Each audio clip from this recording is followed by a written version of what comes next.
the recording and I'm going to share my screen.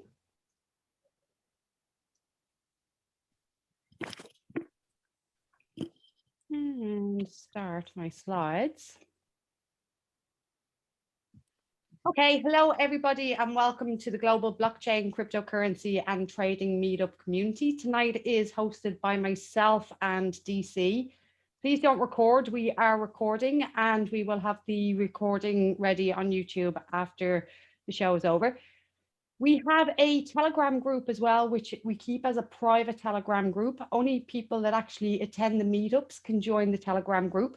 So if you want to be invited to the Telegram group, you can use the chat part of Zoom now and drop in your Telegram name or number, and David will admit you all into the Telegram group. There is also a meetups feedback page that you'll be sent from meetups.com after the meetup. We'd really appreciate if you could spend some time filling out that form and give some feedback, because it does help other people find the community. And finally, this is not financial advice. So, move on to my next slide. Just our code of conduct this evening, as we have every week. So please be aware of others, be friendly and polite, be welcoming and respectful, be open to all questions and viewpoints, be understanding of differences, and be kind and considerate to others. So just some upcoming meetings that we have. Next Friday, we've been moving back to Fridays next week. So next Friday, I myself will be presenting Web3 for content creators and consumers. The week after that, we are going to have another general lounge chat like this evening, but the topic for the night is going to be managing risk, safety, and mistakes. And then tonight, what we're going to talk about is get rich quick coins. Then we're going to have split up into two rooms. We're going to have the main room where we'll be talking about the current market, NFTs, airdrops, farming, anything really goes once it's got to do with crypto and blockchain. And in the breakout room, if anybody is new to Binance.com or just wants to start purchasing their first lot of crypto or is really new to the game, they can come into the breakout room then with me. So I'm going to stop sharing. And what we're going to first of all talk about is these moon coins that have been going around. Myself and David have been having a little bit of a chat, and we were a little bit concerned. There's one thing having a little bit of fun, and we welcome fun and we welcome a joke and we welcome a little bit of laugh. But what we don't want is to see people get wrecked.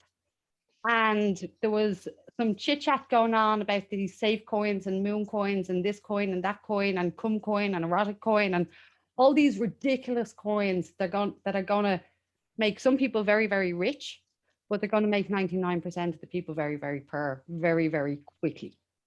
And I know quite a lot of the community hopped in on a few of these coins over the last couple of weeks. And I know some of the community have got wrecked. I know some of the community are going to be embarrassed to say that they got wrecked, but it has happened. And if anybody else would like to speak on the point, I would very much welcome some words. Yeah, there's nothing to be ashamed of getting wrecked because it's part of the learning experience. But the number one takeaway is don't use your whole portfolio. You know, make it 0.01% if you want. Say you've got 1,000 quid. I'll just buy 50 quid of safe mail and don't buy 500 quid. Little things like that, you know, just be careful. It's all right for these millionaires and these people with lots of disposable income. They can just moon into a coin and it's nothing to them if they lose it, but it gets very serious because there's people have committed suicide over losing, maxing out credit cards and spending their rent, getting evicted. There's some horror stories and it can get very nasty very quick. So I mean, I personally took losses in the past, but I didn't use my whole portfolio, so I live to fight another day. But I guess it's risk management, and there is a great reward to be had from taking a risk sometimes, but they've got to be calculated risks and clever risks, and you won't outwit this market. This market will absolutely destroy it if you think you're smarter than it. And these coins are one of the quickest ways to do it. That and leverage trading are probably the two quickest ways to get yourself absolutely burned. And leverage trading especially, you know, I've took heavy losses before, but as I said, I wasn't using my whole portfolio, so I live to fight another day. None of us want to lose money, but just make sure that you're using small fractions of money if you're gonna take a wager with a crazy coin, or you want to go hit that 50x button. Make sure it's only with 0.01% of your portfolio, maybe, or something. I think there are two important points, and there's many more aspects set to safety and not getting wrecked. But they will be two of the main important ones I think we should highlight. I think we could nearly add Dogecoin in on that list. Now, there's a difference between Dogecoin and these other coins that are going around, in that Dogecoin does have a very established community, and it has influencers with net worth that we couldn't even imagine behind this token. Okay, but it is going to make an awful lot of people very poor very quickly as well. Now, loads of people have made loads of gains. I'm raging. I haven't had any to make gains on it. But people are going to get wrecked just as fast as people made gains. But when bear it in drops, mind, sorry, Paula, to interrupt you. yeah, Bear in mind that the Dogecoin have a big concentration of coins in a few wallets. So when they decided to push down, they will push down and they will benefit from the bear market. So they will win in both sides of the movement. So bear in mind with that. It's 65% of it is owned by 12 wallets, isn't it, for Dogecoin? Yeah, it's about that. It's crazy the number. Yeah. There was a tweet this week that was saying Elon decides when the music starts. Elon Musk, the top 1% of the wallets decide when the music stops. There is 70 billion on the line. More than 50% of the players won't find a share. One of the most interesting coins at this time. So be aware, guys. Just be careful, like it will dip. I know that the community are trying to push it to $1. It will get to $1, I believe, but it's not going to be a smooth ride to $1.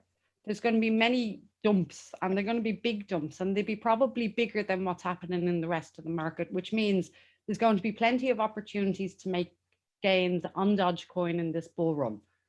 But if you're going to be doing it, just keep an eye on it, because it will dump just as quick as it rises, and it will dump quite a lot. Sorry, go on, Eric. Sorry. Yeah, a lot of these pump and dumps, they're all timed. You know, the people in the inner circle know exactly when to. You'll see it in the whales, as Marco alluded to. These are all timed, and they know when to pull the trigger. And it's just the small guys just going to get wiped over and over again, unfortunately. And that's what we want to try and prevent from happening to all of you. Yeah, there's a very low risk reward with Doge at the moment, if you think about it. I mean, if you get the 2x out of it, but look what you could lose. I mean, it's really not worth it at this point. You had bought it a couple of months ago, fair play to you, but right now jumping in, you know, a bit too risky for me, but all depends on how much disposable income you have as well. Your risk can increase or decrease according to many factors, but risk reward for me isn't worth it anyway. I wouldn't go near it right now. Yeah, there's only a 2x on it to get to $1. And then the ones that are saying it's going to go to $1, do you think they're really going to wait for it to go to $1? Or are they going to have all this speculation going and people thinking, keep buying, and they're slowly dropping out, and then all of a sudden you don't know where you are?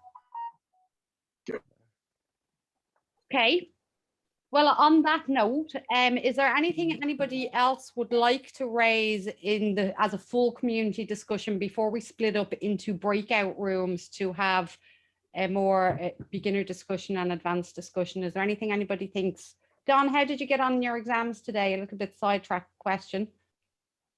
I just finished having my celebration ice cream. Come on. I'm hoping to have 100%. What was it an exam in?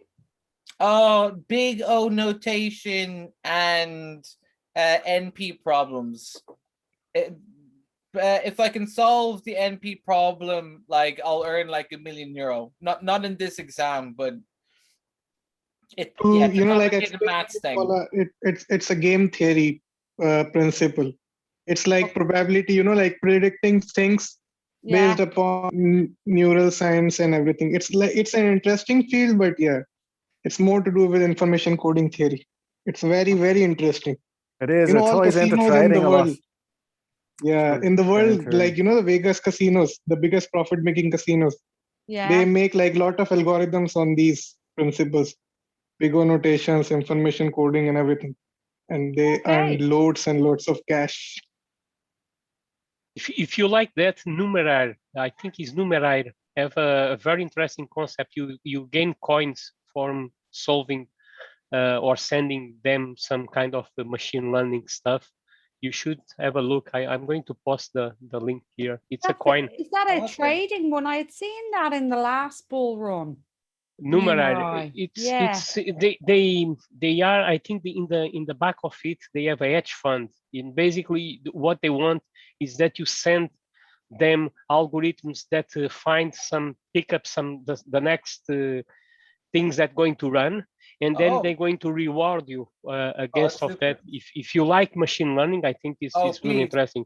Please send me that, because like I will do. my goal is applying machine learning to finance, like predicting markets through machine learning. That's my ideal career of choice. That's what I want to do. And I assume on blockchain, Don. Well, at first stock market and then blockchain. Okay. The Okay. easy stuff first, and then before I put everything in Doge. I posted on the chat window. Okay.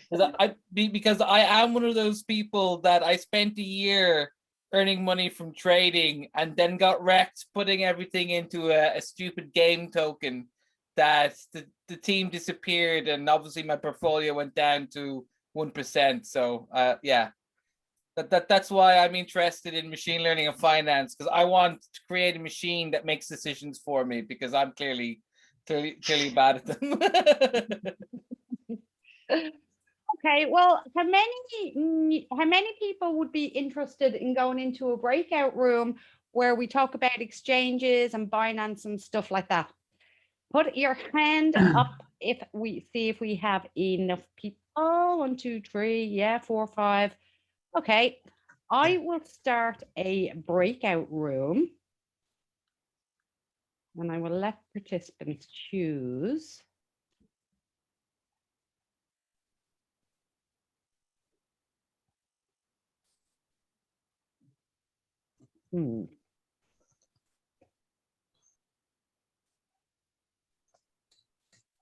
Open room. Okay, do you see that on the front of the screen there? Yeah. With your names on it. If you want to come out into a breakout room with me, click on this and that will bring us into the breakout room. And David, I leave you in here to chat all things more advanced on crypto and what's going on. And we'll be back into you in about a half an hour. No bother. Good job. I have to put myself in. I can figure out how to do that now.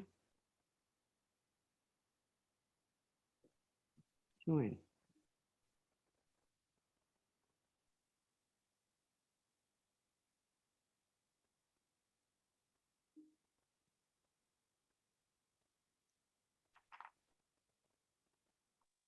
Are he gone? Yeah.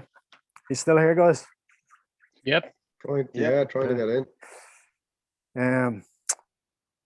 Simon, are you there? Are you? Alfonso, you have a sign on the toolbar on the end where you have participants share screen. You have something that is breakout rooms. You just need to click there. I don't know where is it. I'm sorry. On the Breakout. on the Okay, bottom. yeah. I already. Okay.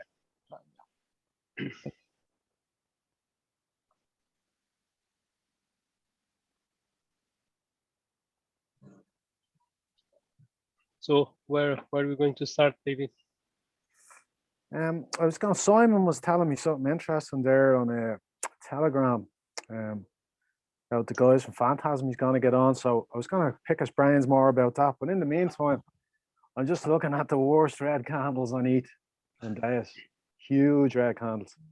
I think on the last hour, right? Everything went. Yeah. I mean, it's only €100 fall, but it's just just so many of them in a row. I think it's I think it's normal, right? These things tend to happen at the same time. That's after testing. It's ETH's after taking lead now. ETH's after taking lead over Bitcoin. So had you switched your Bitcoin into ETH, you would have been up a nice percentage right now. Not me. Did you not know?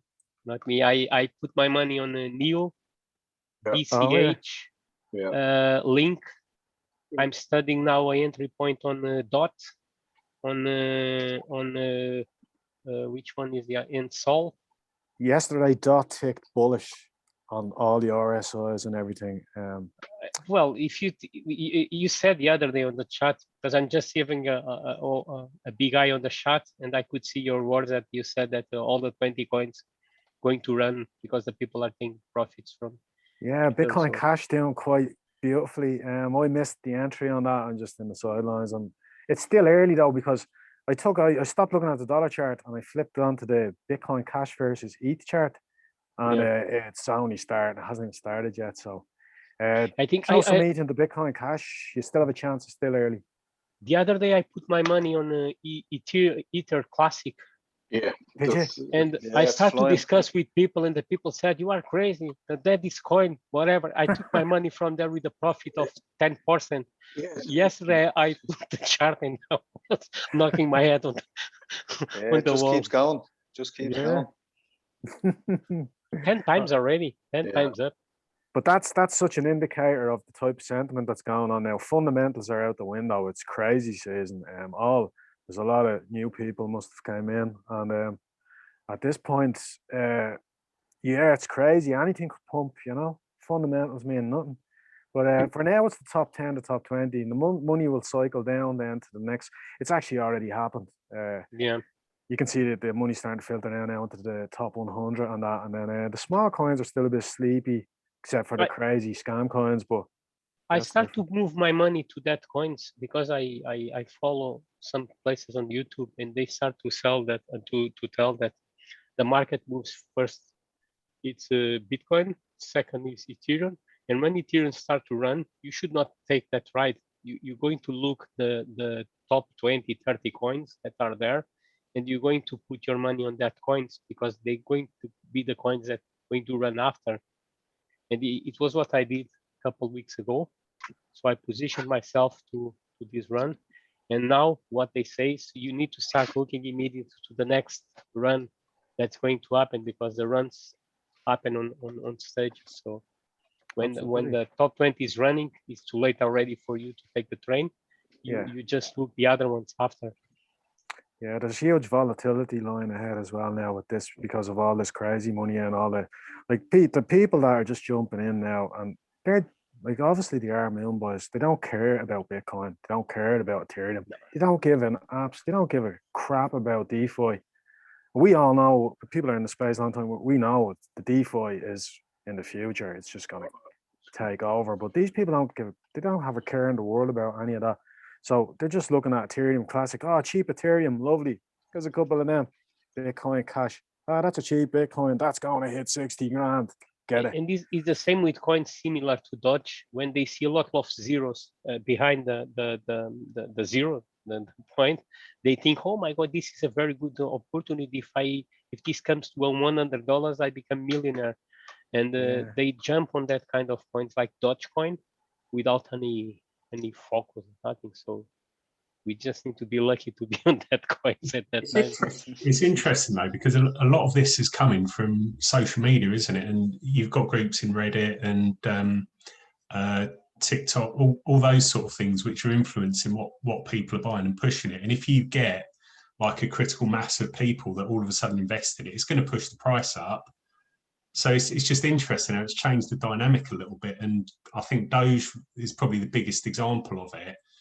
I had a thought about Doge, and I kind of wondered if the people that hold the 12 massive wallets, if they'd actually put a lot of money into marketing it and creating these almost like guerrilla marketing campaigns around getting people to buy into Doge and create all the hype around it. It's cheap. And the other day, that guy Melker, I think he's one of the gurus on Twitter. He's there for a long time. Melker, Steve Melker, something like that. The guy just tweeted, he have about 300,000 followers on Twitter. He just tweeted about a shitcoin. And a guy jumped immediately, one of the other guys that are crypto Cobain, jumped there and said, you should shame yourself because that coin have zero. There is no volume, there is nothing. You're just pumping the coin for your group. And he said, oh, I'm sorry, I didn't realize that there was no volume and that kind of things. And the other guy said, no, he does that often. And the guy is like a guru on the Twitter, 300,000 followers. So if he puts some money there, he jumps a tweet. How many of them going to follow that direction? You know, Guys, to be honest, on YouTube, you could probably count on one of your hands the people that are even worth listening to.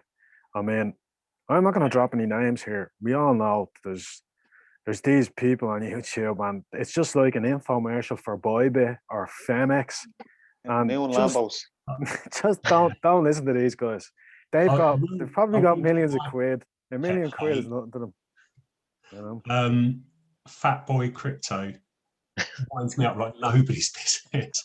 And I always remember going back. Has anyone heard of Bidal?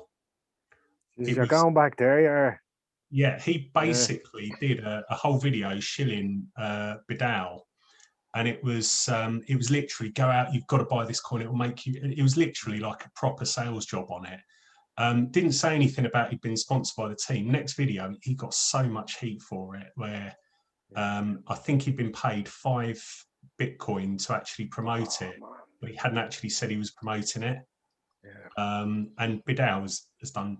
If I'm honest. Yeah.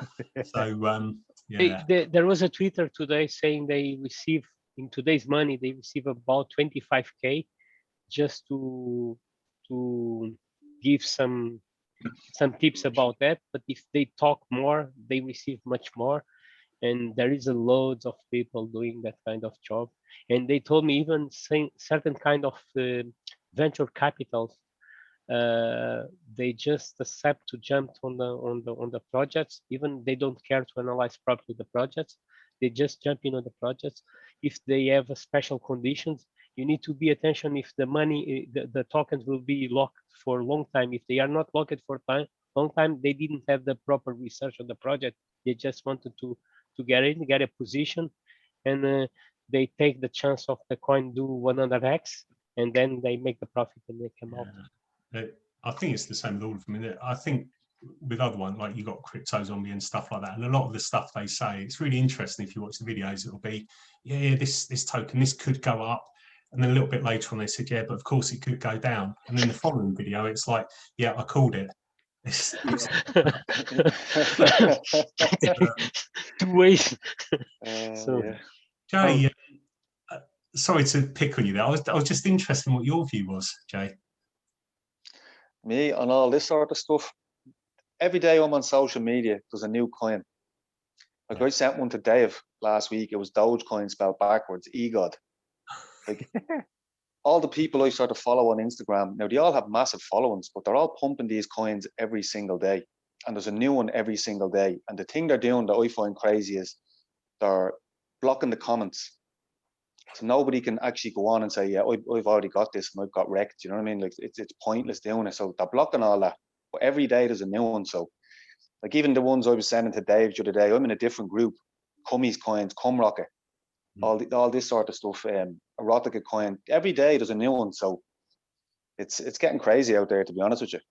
Jay, tell the truth. You bought some erotica today. I jumped on the train. I bought some erotica today. I did. I went around to Dave and I made him help me do it. I had to just, it was only a small amount we bought now, but like the amount of tokens for the small amount of money, like if it goes up a small bit, you're billionaires literally. You know we bought some erotica and then we picked out our Lambos. Straight away, yeah. But if you do a research from 1 year back, if you went and they invested $10 in each of the single coins, small coin, let's say between 500 and 1,000, the rank, you will be millionaire now. All of them made more than 100x in the last year. all them. That's actually a strategy. Anyone's ever heard of the little old lady strategy? Is that what they call it? You buy a tiny portion of every single coin, and it works. I remember out. that in 2017 was a guy on Twitter. He was doing that. He was buying 10 quid of each coin, but I don't remember anymore. I used to follow his tweet, and he was putting the numbers there, and it was huge profit, even putting. But at the time we had how many 1,800 coins. Today they are almost 8,000 or 9,000, something like that.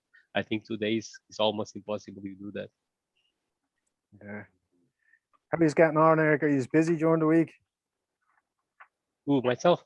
Oh, I was saying to Eric there, he's busy. How's the? Yeah, great. Yeah, very busy. I'm just learning some new stuff myself, new bits and pieces in the automation. So as I said to Paula, my head's fried. You know? But yeah, no, getting very busy. A lot of people coming onto the platform. They're charging now for the automation. You know, was free, and they're going to charge the end of the month. So yeah, no, we're getting bigger and busier, and there's still plenty of classes and free tutorial stuff coming online for people who want to get involved in trading for free.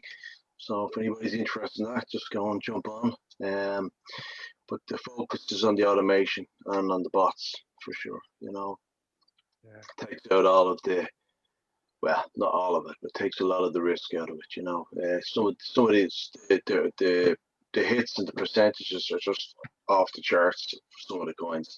Now, obviously, different coins have different algorithms, but the profit and loss on some of the coins is very, very good. So yeah. You're trading altcoins yourself, yeah?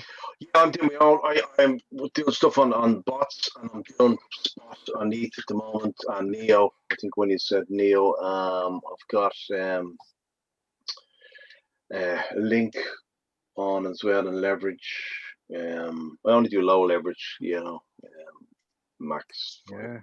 Well, I was just saying there, we were talking about it. I can't remember who was saying it, and we were saying that remember the Chinese power cut, when the big dirty red hand came down and wiped out everybody, a big cascade of liquidations. Yeah. Yeah, that was anybody who was below 5x would have escaped that. You're on 3x, you would have escaped that. So I used to trade 5x. I was actually on a 5x trade right at the time. So I got wiped out, but had I been on 3x, I would have escaped that. Yeah. You would have been able to claw back most of your capital, you know. Well, if you go and do leverage, you know, you're better off putting a ladder in to ladder it down, so you see it build up liquidity. So a lot of people don't understand the liquidity, and they go, "What happened?" You know, the price whacked down and don't be cleaned out. So I think people, they just look at the multiplier, the gains, but they don't realize, you know, how easy it is to get liquidated. You know, so it's interesting because I used that strategy as well. I laddered it down a bit. Yeah. Didn't realise it would go that low, but that one wick, even with the laddering out, it wrecked me. Right, yeah. It was, just didn't expect it to go that low. But it's an easy way. Basically, just get a channel, you know, and follow it up, put it and come back. I always personally, I always monitor off the 21 moving average. And sorry, Eric. Yeah. Is anyone else having trouble hearing, or is it just my laptop? Yeah, I'm having trouble hearing myself. Yeah. I noticed that the last time actually. I think it could be the mic on the headset is busted, possibly. Believe it or not, this is a new one. I think it could be the jack in this laptop. Can you hear me now? Yeah, that's a lot better. Yeah. Just with the ladder, a simple technique that I use is have a channel open up, and watch retracement back to obviously on the fib and the 21 moving average, and I ladder it from the top of the channel down to the bottom, obviously just below, so it could wick out, and that's where I'd be putting in my take profits and drop them down in case of a flash wick, so I don't get wiped out. It's a simple kind of strategy which you know. When I started off, I was very safe. For ages, for the best part of a year, stop losses in, trailing stop losses. Then I noticed that the the fuckery that was going on, they were coming down and chasing all the stops and stopping everyone out, you know, with the scam wicks and all this carry on. So I started knocking that off and just adding in margin and letting them take it down. And I just add in some more liquidity, take me liquidation away from them. On that particular night, I fell asleep. I was looking at charts all day. I was cross-eyed, and I ended up falling asleep with no stop losses, no parachute. I was caught. Lovely. Yeah. Absolutely lovely. It's not Look, there's no accounting for Joe Biden FUD and Chinese power cuts and all this other stuff, but it just reminds you, you've always, no matter how easy the market's going, just expect it, you know, always expect it. And the leverage, over leverage, is just, you can't be blaming the power cuts. The over leverage was the problem, being over leveraged. Yeah. Going back to the original point, just, you know, trade what you're safe with. If you trade what you can afford to lose, you know, as you said, don't be putting your rent or your mortgage money or your, you know, the money that you need to survive day to day. Just any extra money that you want to, you know, you can survive without it. That's what I'd always, like, as you said, like, people do get caught up in this space and they do silly things, you know, they lose their rationale, and you know, that's where you're bordering on the side of gambling. And you know, I'd always say to people, just, you know, put in what you can afford to lose. You know, that's it. Yeah, it's very important because I was on, when I first got into crypto, I was on a Discord server, and I want to see some of the antics out of some of these lads and ladies. My God. They were taking out several credit cards, maxing them out, buying Doge and buying Bitcoin, they're buying everything out of it, you know. And there was wreckage, and some people, you know, their mental health suffered heavily over. You got people that had, you know, they were more susceptible to gambling, and they didn't have the discipline that was required to navigate this space. Yeah. And they got wiped worse than anyone. They were just, you know, the adrenaline, the dopamine hits they were getting from it. They were just, and then some of them joined at a point when it was all just green candles, and they went through probably a couple of months of green candles, and they just did not know what lay around the corner. They didn't understand how hard and how fast this market bites. And I'll give you a good one. My postman. You know, everybody's nobody delighted to see the postman give us the mail. Anyway, I got chatting to him there a couple of weeks ago, and he's talking about the crypto spaces. I'm buying this coin, I'm buying that coin. I said, I'm into cryptos as well, you know, and you know, just chatting, chit chat. And he's ringing me up now. I don't know how he got my phone number. He's ringing me up. Can you show me how to buy this coin on this exchange? And now he's sending me texts, you know, oh, you should buy this coin, giving me advice on what coins to buy. We're like, when your postman is telling you what you should be doing, you gotta go. We're at the top. We're at the top. That's a sign. I walked into a shop a couple of kilometers away from me, stopped off to grab a coffee there last week, and the security man was hollering at the teller, XRP's gone back up to 132. Bought me a few bits, got back into the car, said, fuck, we're close. We are close. Yeah. It's unfortunate, but I think this could be the last dance. If you get a couple of months out of it, if we're lucky, just be careful. Start taking profits into USDT, portions of profit into USDT for the next few months. As hard as that is, I'm gonna start doing it. It's part of someone said that when your taxi driver starts to tell you about bitcoins and coins, it's time to get off the market. Time to cash out, yeah. So I don't know what that means. Something similar to the taxi man. There's a lot of signs, all right. Eric, your mic is still busted. Just about make it out, but some words are cutting in and out. I think it's Jack. And what sort of experience have you had, Han?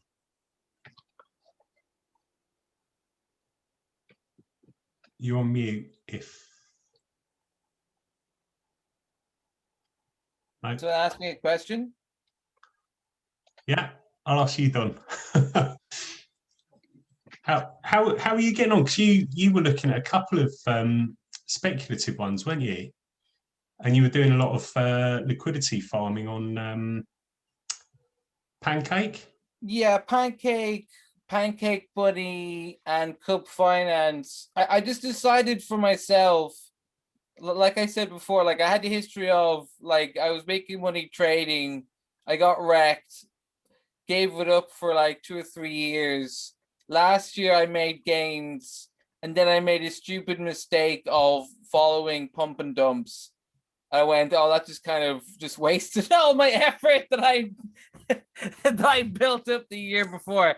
So I decided that for me, the strategy I'm going for is one, do I think the overall crypto market is it going to grow over the next year? Like by next year, I mean through year 2022.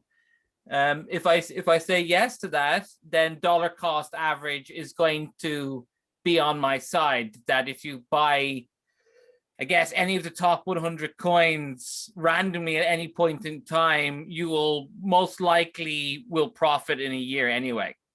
So with that in mind, I look at the liquidity farms, and I kind of, even though they're all shit coins, if I look at the ones who I think are the least shitty, I go, well, do I feel like it's okay to hold that for a year? Not feel like, sorry.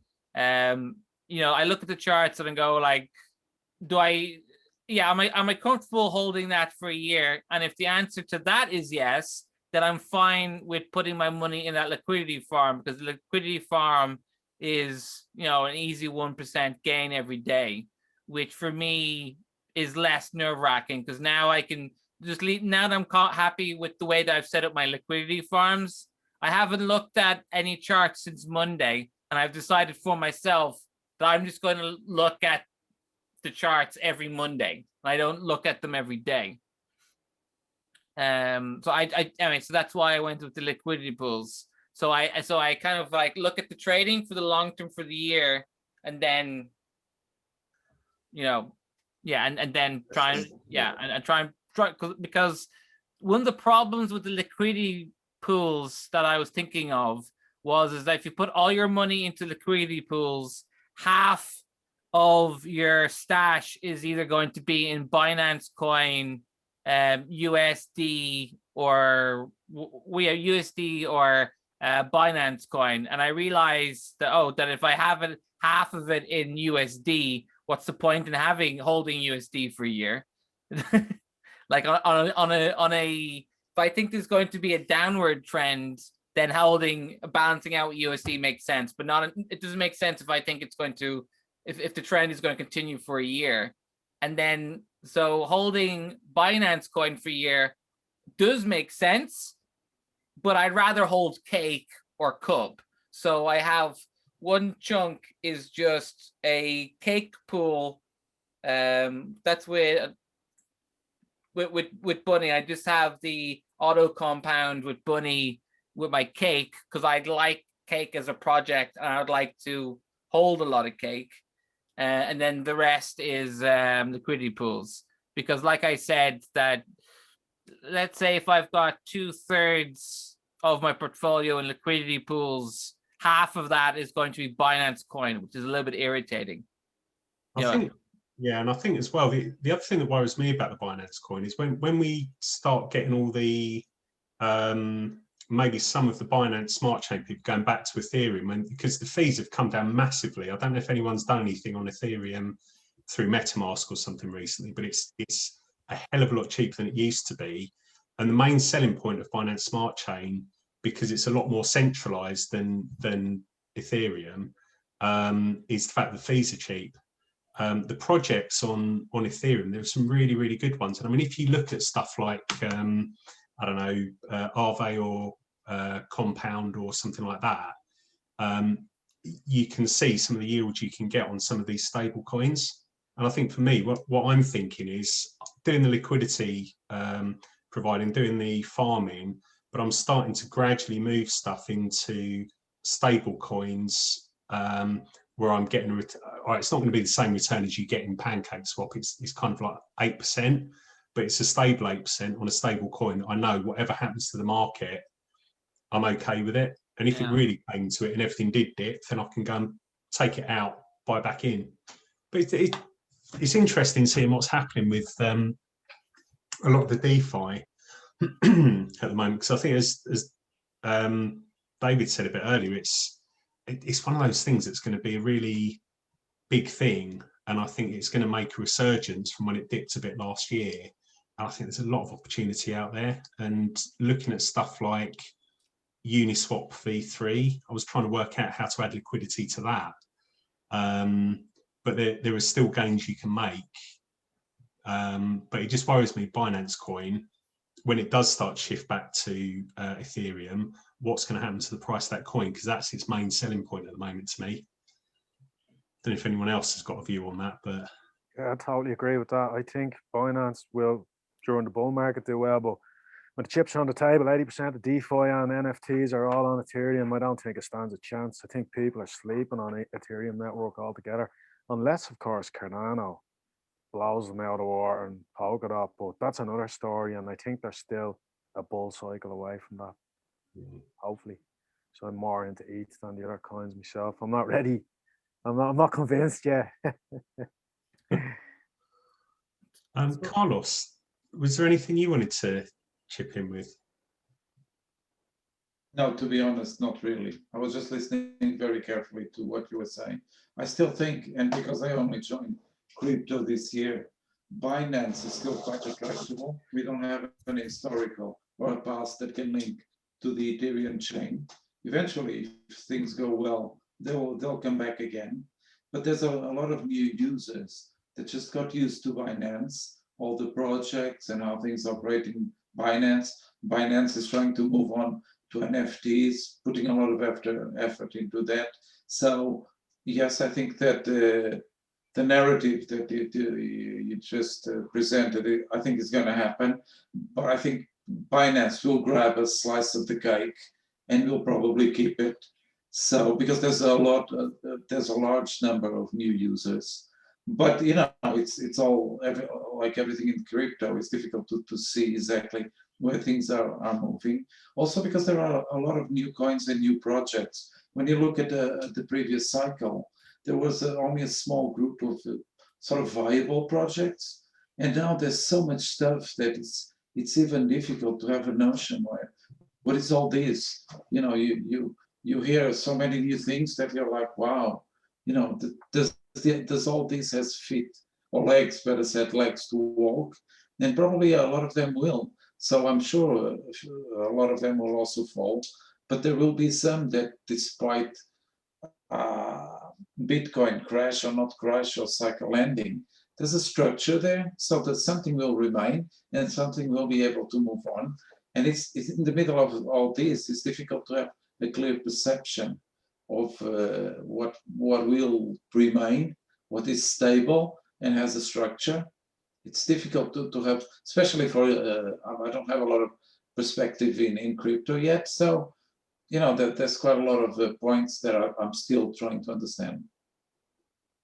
So as you can see, you ask a small question and there comes a cloud of fog and confusion. But that's what we're here for. We're here to chat, get it off our chests.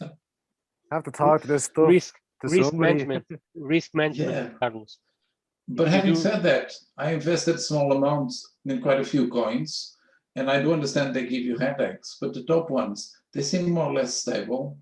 If you sort of get in more or less at the right time, yes, if you got in early, you made a fortune. But if you got in at the right time, even with small amounts, you can see your gains, you know, some gains moving on. So it's just trying to keep the boat floating without, you know, getting too risky or getting too adventurous. In the beginning, I was buying more coins, small amounts, but now I think I'm concentrating more and getting away, because also you can't spend you would spend 24 hours on the computer looking at all this never-ending stuff. And the analogy for me is the stock market. I mean, you can't know it all, and you can't have, like, you know, so many companies and shares. It's a nightmare. So if you try to pay attention to crypto, you'll get lost in the middle of all this. So you need also to specialize a bit. Yeah, Another thing I was thinking, and this is probably for next discussion when we're talking about risk and stuff, was looking at collateralized loans. Just thinking about diversifying and stuff. And I know there's a couple of them that do it. I think Celsius do it as one of the ones that I think I tend to use. And that's quite interesting when you think about, if you have built up a big enough bag, you could take a loan out rather than cash out and put yourself in a position of a taxable transaction. I mean, obviously, it's, depending where you live, it's different. But for me, if I was to cash some out in the UK, I would get immediately capital gains tax on cashing that out, even if I went into another crypto or anything. So by doing it as a loan, you still hold your crypto, they just use it as collateral, so you're not taxed on that. So you could take out USDT, or you could take out GBP or whatever, and maybe put it in something that was outside of crypto as an investment as well.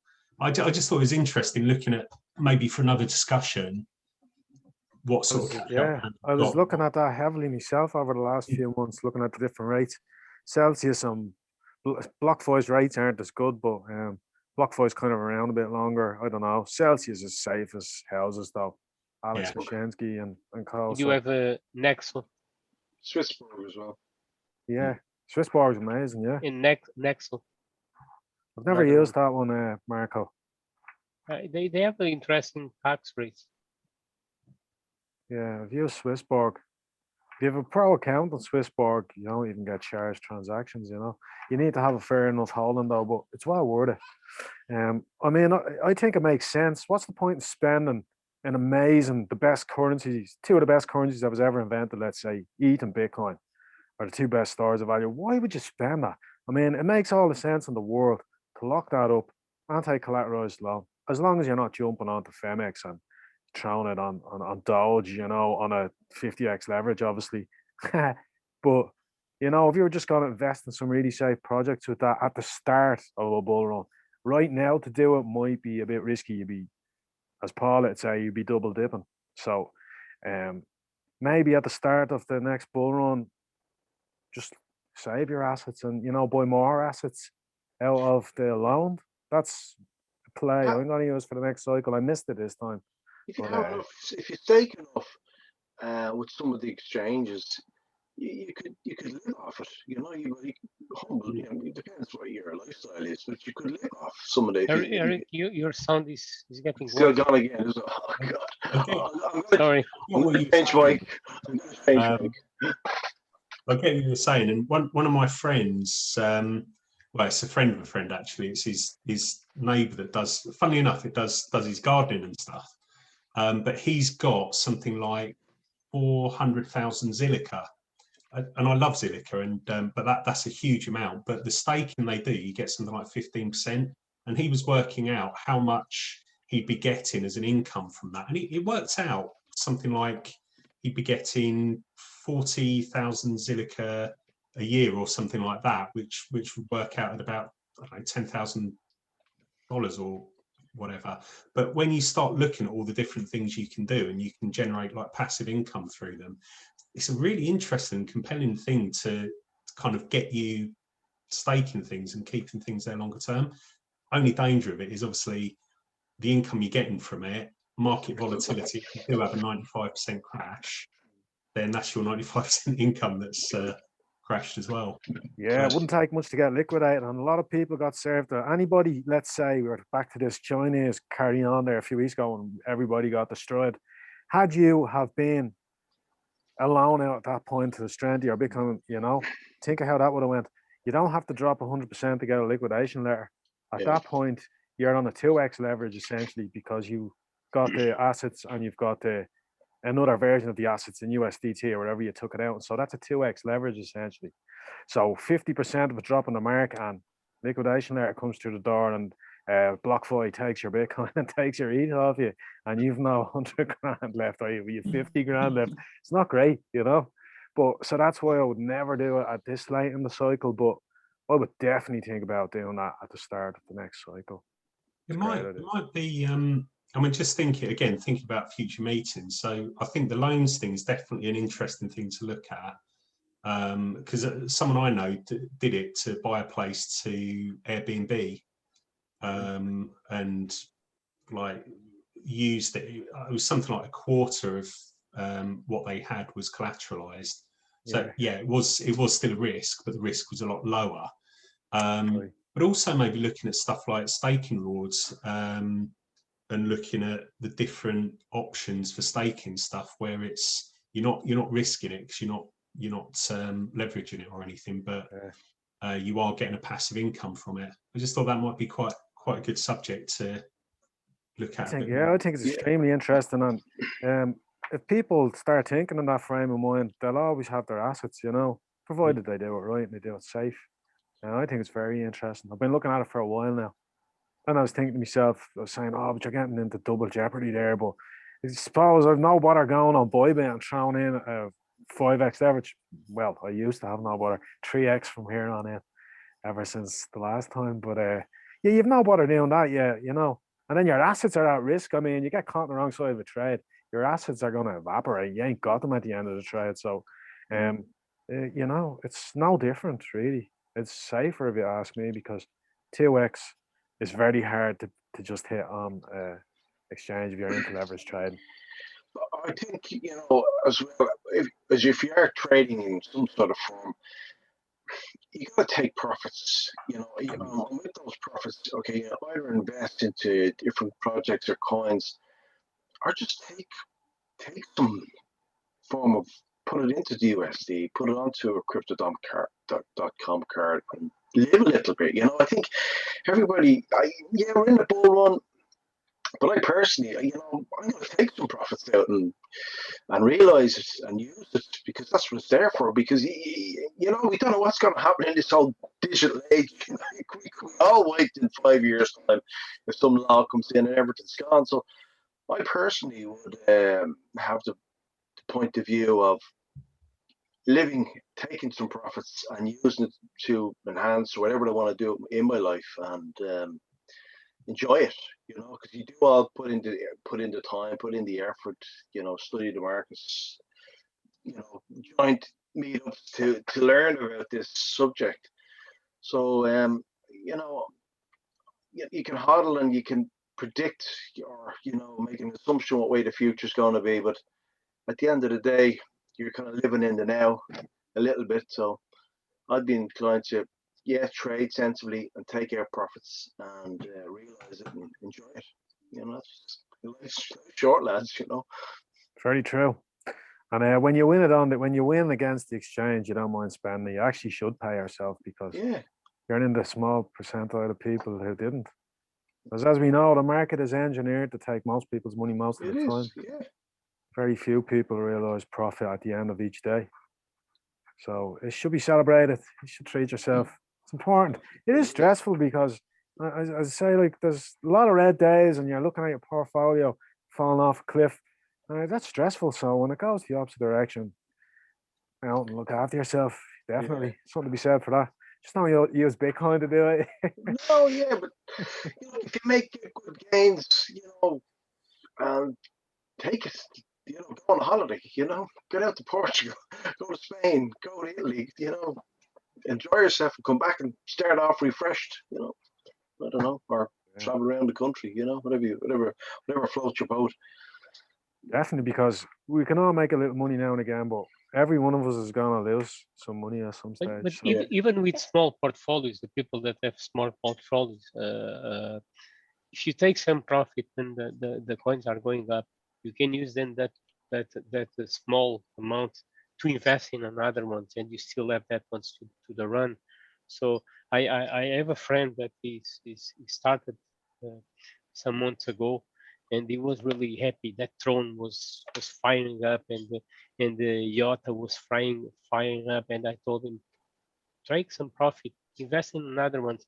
And we have been chatting the other day. He made 4 times already the portfolio with that strategy.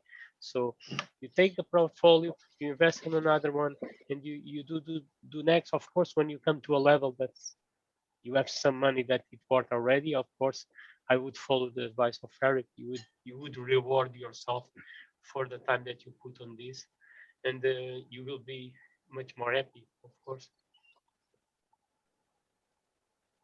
Yeah, absolutely. At least if it goes down, you have something to show for it.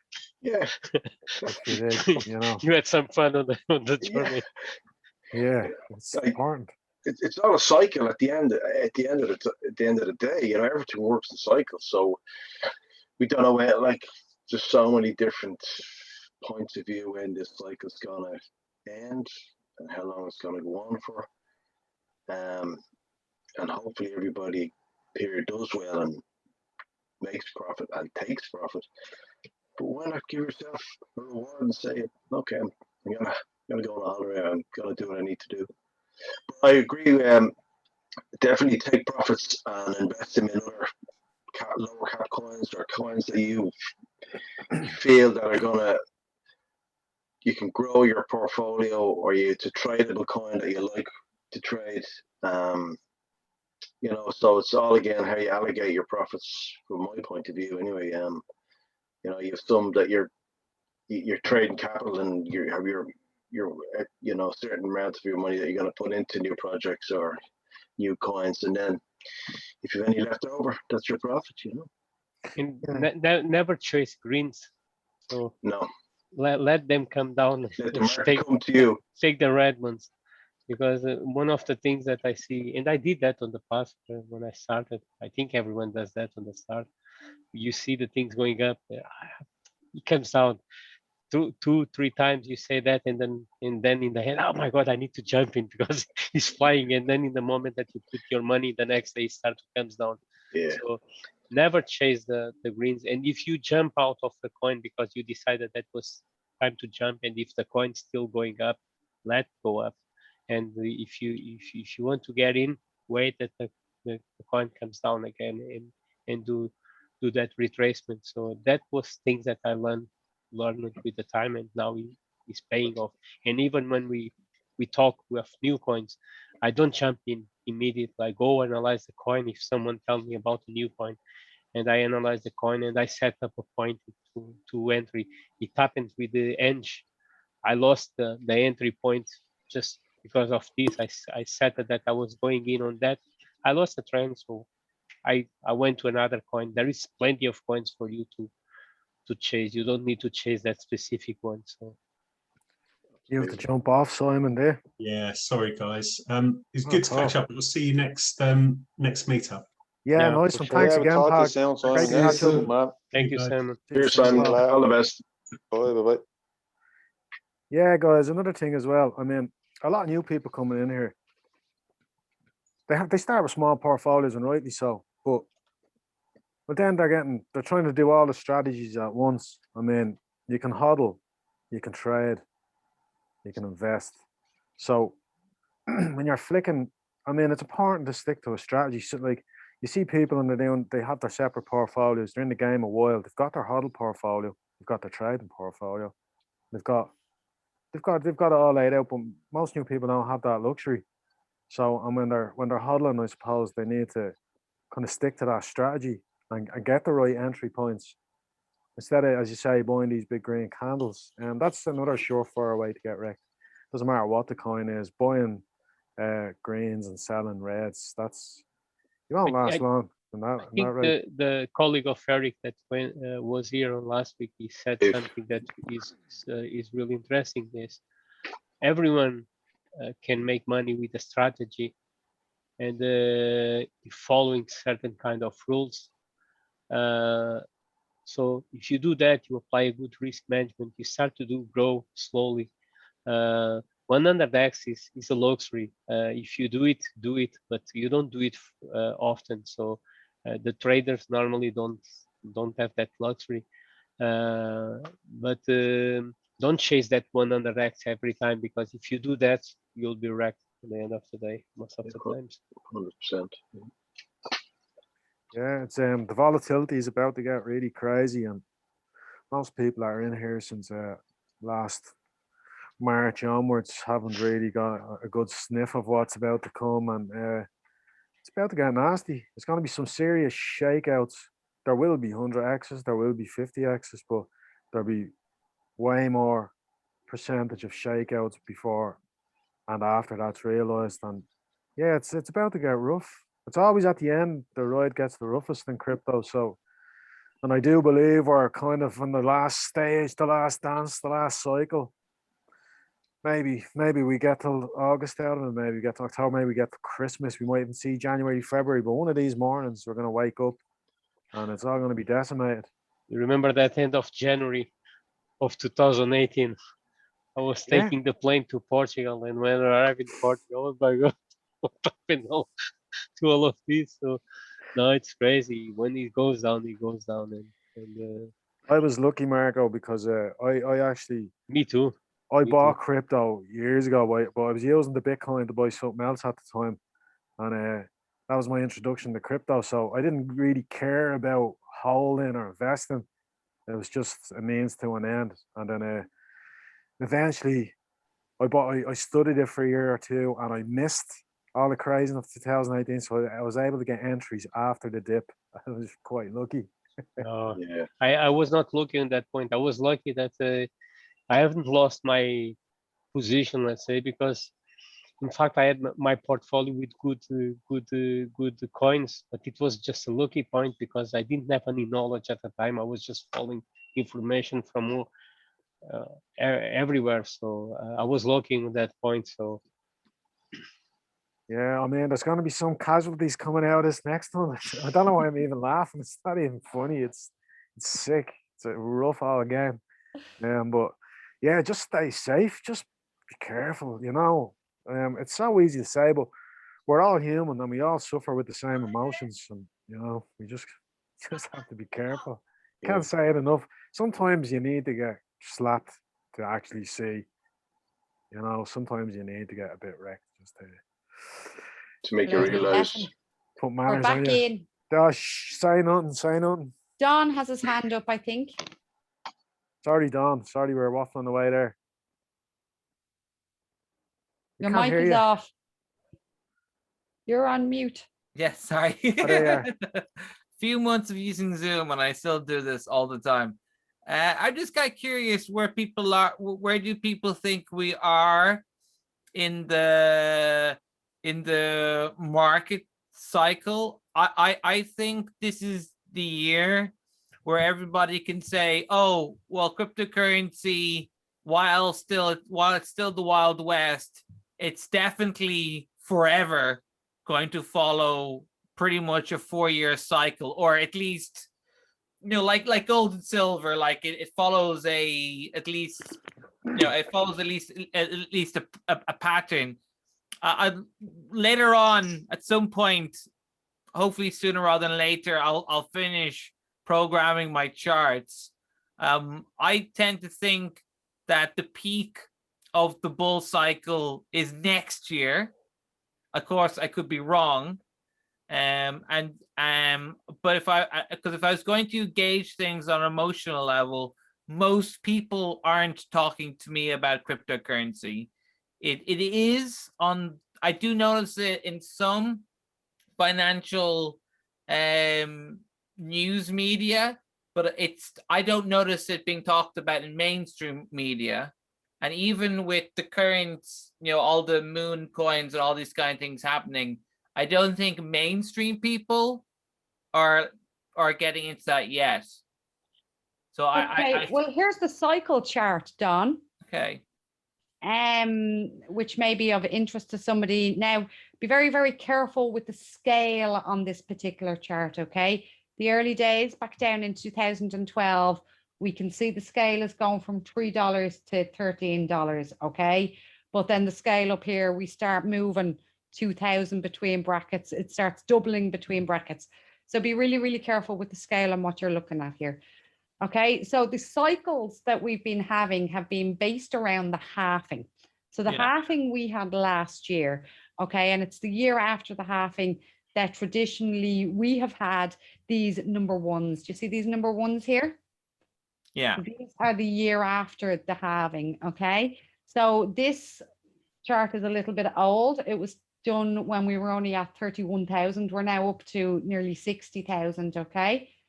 So in terms of how far we are in this, well, this chart went, it it goes for about a year and a half after the halving, which would bring us up to around the end of September or October.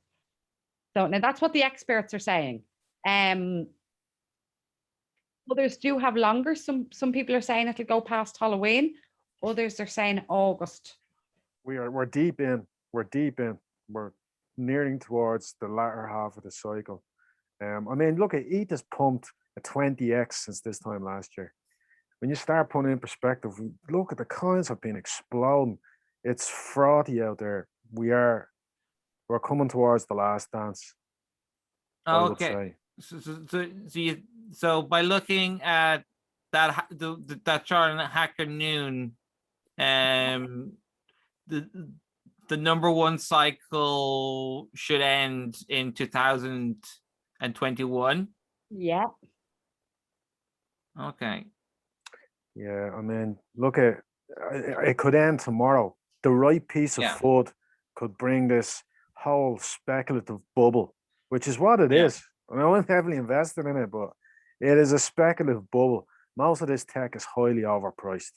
I mean, we've got chains out there that are doing nothing. There's a lot of promises and white papers. Sure, anyone can rig up one of them. And, you know, it's just some of the tech is undervalued as well, mind you, you know. But all in all in, like, I mean, the market cap of crypto hitting new all-time high there in the last 2 days. Another $0.2 trillion flooded into the space. And it didn't hit Bitcoin. Some of it's hitting ETH. It's going into DeFi. It's going into NFTs. It's going on to the newer chains. So, yeah, I mean, it's this bubble will burst. Market cap chart. So we can see down here 2017 and 18. Why is this not sticking for me? No, I don't know why that's not sticking. Okay. And here we are up here. So we thought the bull run in 2017 and 18 was huge. But if we look back on the chart now, it's minuscule. It's a blip. It's a blip, but it was still, you know, a 10x. Okay, we haven't 10x'd from the all-time high before. Okay, we've only 1x'd in terms of market cap. It's also interesting to keep an eye on the dominance chart as well. So that's what Dave was just talking about there a second ago. So the Bitcoin dominance is dropping. The market cap is going up. So there's more money flowing into the actual market and it's not going into Bitcoin. So this red line is the Bitcoin dominance. We can see the Bitcoin dominance slowly going down. Okay. And we can see the ETH, which is this gray, slowly going back up. Now I'm going to just show you back to 2017. So here we are back in 2017, the red being the Bitcoin dominance. Okay. And we can see that the Bitcoin dominance started dropping in February 2017, not dissimilar to what's after happening in this cycle. The drop ended in June. Bitcoin dominance then took back off again. This is when it's had its parabolic run, okay? But it still didn't climb back up to its all-time high in Bitcoin dominance. So what we're seeing over here now with Bitcoin dominance dropping down here, it's similar to it dropping down over here. It is going to rise again if we have that blow off top, and then it'll fall again and the money will flow into altcoins again then after that. Yeah, and it's interesting, even like the Bitcoin dominance started tanking a month or two ago. February it started tanking. Start of the year actually it started to peter off, but the price didn't follow. So the price doesn't have to follow, you know. So it's important to look at that chart and just not gauge it by price. So you can get them on CoinMarketCap. So, or that was CoinGecko, sorry, CoinGecko. Right, well, I think on that note, it is 9:10. We've slightly ran over time. I'd like to thank everybody for coming this evening. Don't forget, next week, I'll be doing a presentation myself on Web3, which is all about blockchain. So I hope to see you all there next week. Thank you all very much for coming. Until next week. How can we be added to the Telegram group? I'm sorry. Oh, sorry, Alfonso. I tried earlier. The number won't go in. I'll have to get your handle, your name up on there. Have you send that to us? We'll set you up. You're in the meetups group, yeah? Alfonso? What was that? Sorry. Yeah, in the meetups group on meetups.com, Yeah. you can access us. For some reason, I'm not getting the messages in there. Will you send the message to David in there? Okay. And meetup group, okay. he be able to set you up, yeah? Yeah, the couple of the guys sent me their numbers earlier, and none of the numbers are going in. But they go into Telegram, but it's not recognizing you through the number. So if I get your name, what your name is up Telegram, Yeah. we have to whack you straight in. I'll write you to meetup. Thank you very much. Yeah. No problem, Alfonso. Sorry about Yeah. that. That's all right. And Thank you. anybody else that wants to get in that hasn't got in yet, drop us a message through the meetups group, and we'll get you into the Telegram group as soon as possible. So we will be, but be prepared for loads of notifications because they're a crazy bunch. Right then, everybody, take it easy. Sound Until guys. next week. All the Thank best. you. Thanks, Bye. guys. Good time. Wishes all Bye. lasting Bye-bye. profits. Talk to you Bye-bye. later. Thanks. Bye. Bye. Hey.